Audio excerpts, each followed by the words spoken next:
If she had failed to act for even a single day, if she had waited for permission in a world ruled by men and warlords, the vast Mongol steppes would have swallowed her name forever. Because power on the steppes wasn't something you inherited, it was something you took. And the woman history tried so desperately to erase, took it anyway. Her name was Queen Kangsu, a ruler who commanded tribes, controlled formidable horse lords, and held the steppe together, when chaos and constant warfare should have torn it to shreds. This is the story of the queen the warriors feared, and the historians forgot. The Mongol steppes were a brutal, unforgiving world. The bitter winter killed faster than any blade. Tribes shifted their loyalties overnight. Here, strength meant survival, and any sign of weakness meant complete extinction. This was not a place for queens. And yet, Queen Kangsu ruled here.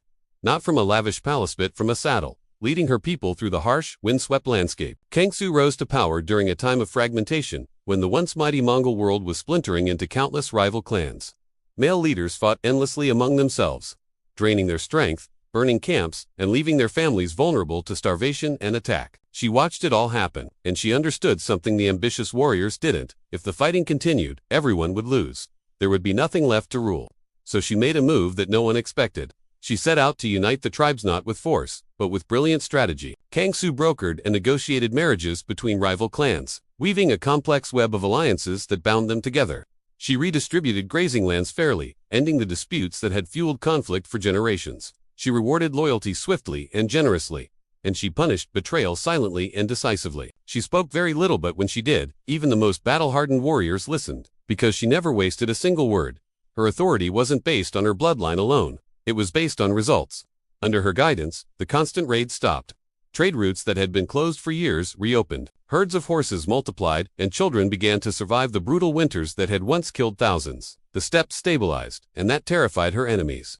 At first, the male warlords mocked her.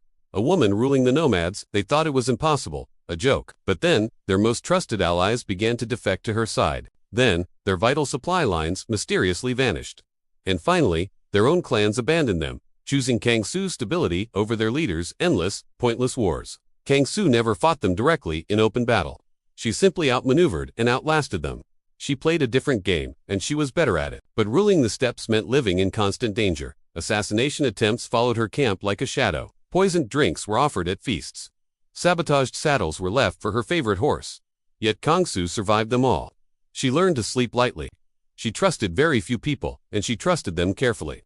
She kept no favorites, because favoritism bred jealousy and dissent. Power on the steppes required relentless vigilance, and she mastered it. Under her leadership, the Mongol steppes became a unified, stable, and respected force. Neighboring kingdoms chose to negotiate with her rather than risk invading her territory. Peace, a rare and fragile thing, on the steppes finally held. But peace doesn't make for thrilling legends. Conquest does, and that is precisely why history chose to ignore her. Later male conquerors, men who rode out to seize new lands, would dominate the chronicles. Their bloody wars filled the pages of history books. Their bloodshed was celebrated as glorious.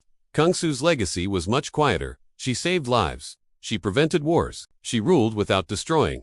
And because of that, she was forgotten. But here's the truth that history so often avoids. Empires are born in the fire of conquest, but they survive through the quiet strength of stability. Queen Kangsu didn't expand her territory with fire and sword. She preserved it, she nurtured it, and in a world defined by endless war, that made her the most radical, and perhaps the most dangerous, ruler of all, she ruled without cruelty, without sowing chaos, without needing applause or recognition. Yet the steppes remembered her. Her legacy lived on in the songs sung around campfires, in the traditions passed down through generations, and in the memory of winters survived because of her wisdom.